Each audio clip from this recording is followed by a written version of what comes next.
Hi friends, പുതിയ വീഡിയോയിലേക്ക് എല്ലാവർക്കും സ്വാഗതം. ഇന്ന് നമ്മൾ ഉണ്ടാക്കാൻ പോകുന്നത് കോളിഫ്ലവർ ഫ്രൈ അഥവാ ഗോബി ഫ്രൈ ആണ്. ഇത് നമുക്ക് നോൺ വെജ് ആയിട്ടുള്ള ഐറ്റംസ് ഒന്നും കിട്ടാത്തപ്പം വളരെ യൂസ്ഫുൾ ആയിട്ടുള്ള ഒരു ഐറ്റം കൂടിയാണിത്.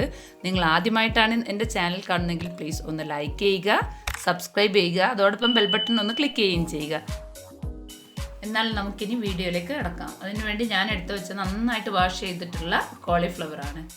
നിങ്ങൾ ഷോപ്പിൽ നിന്ന് വാങ്ങുന്നതാണെങ്കിൽ ഒരു ഇളം ചൂടുവെള്ളത്തിൽ കുറച്ച് ഉപ്പും മഞ്ഞൾപ്പൊടിയും ഇട്ടിട്ട് നന്നായിട്ട് വാഷ് ചെയ്ത് നല്ല നൈസായിട്ട് സ്ലൈസ് ചെയ്തെടുക്കുക.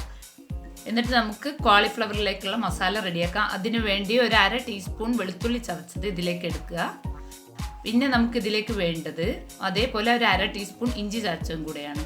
ഈ ഇഞ്ചിയും വെളുത്തുള്ളിയും ഇട്ടതിന് ശേഷം നമുക്കിതിലേക്ക് കുറച്ച് കറിവേപ്പിലയും മല്ലിയിലയും കൂടെ അരിഞ്ഞത് ആഡ് ചെയ്ത് കൊടുക്കാം.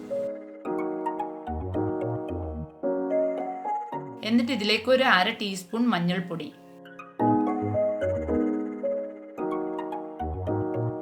2-2.5 ടീസ്പൂണോളം ഞാൻ കാശ്മീരി ചില്ലി പൗഡറാണ് എടുത്തിട്ടുള്ളത്. കാശ്മീരി ചില്ലി പൗഡർ ആകുമ്പോൾ നല്ല കളറും അധികം എരിവും ഉണ്ടാവില്ല.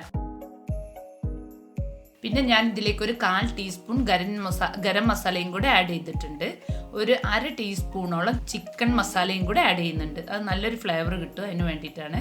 പിന്നെ നമുക്കിതിലേക്ക് വേണ്ടത് 2 ടീസ്പൂൺ ഫുള്ളായിട്ടുള്ള കോൺഫ്ലവർ ഞാൻ എടുത്തിട്ടുണ്ട്.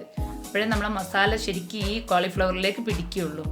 പിന്നെ ഒരു 2 ഫുൾ ടീസ്പൂൺ കടലപ്പൊടി, വീട്ടിലുണ്ടാക്കിയ കടലപ്പൊടിയാണ്. അപ്പോൾ ആ കടലപ്പൊടിയും കൂടെ ഇതിലേക്ക് ആഡ് ചെയ്ത് കൊടുക്കുക.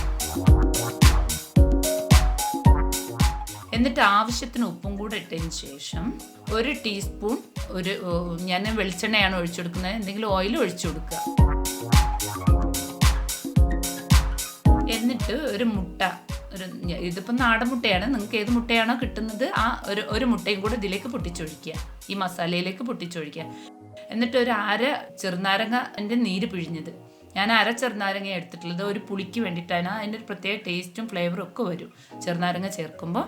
അതും കൂടെ ആക്കിയതിന് ശേഷം എന്നിട്ട് നിങ്ങൾ ഈ വീഡിയോയിൽ കാണുന്ന പോലെ ഈ മസാലക്കൂട്ട് എല്ലാം കൂടെ ഈ കോളിഫ്ലവറിലേക്ക് നന്നായിട്ട് ഇങ്ങനെ കൈകൊണ്ട് നന്നായിട്ട് തിരുമ്മിയിട്ട് കുറച്ചുകൂടെ വെള്ളം കൂടെ ആഡ് ചെയ്ത് അതിലേക്ക് തേച്ച് പിടിപ്പിക്കുക.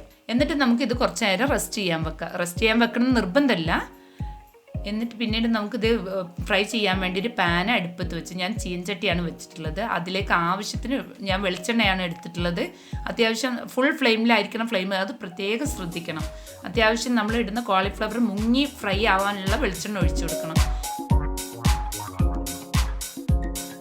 ഈ വെളിച്ചെണ്ണ നന്നായിട്ട് ഹീറ്റായി വന്നതിന് ശേഷം നമ്മൾ എടുത്തു വച്ചിരിക്കുന്ന കോളിഫ്ലവർ ഓരോന്നായിട്ട് ഈ എണ്ണയിലേക്ക് ഇട്ട് കൊടുക്കുക.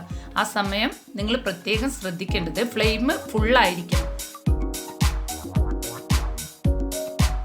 അപ്പോൾ കുറച്ച് നേരം നമ്മൾ ആ എണ്ണയിലേക്ക് ഇട്ടതിന് ശേഷം ഇളക്കാതെ വെക്കുക. പിന്നീട് കുറച്ച് കഴിഞ്ഞിട്ട് മാത്രമേ, അത്യാവശ്യം അത് നല്ല ഹീറ്റായി വന്നെന്ന് കാണുമ്പോൾ മാത്രമാണ് തിരിച്ചിടേണ്ടത്. ഏകദേശം ഫ്രൈ ആയി വരുന്ന സമയത്ത് നമുക്ക് ഇതിലേക്ക് കുറച്ച് കറിവേപ്പിലയും ഒരു 3-4 പച്ചമുളക് കീറിയതും ഇതിലേക്ക് ആഡ് ചെയ്ത് കൊടുക്കാം.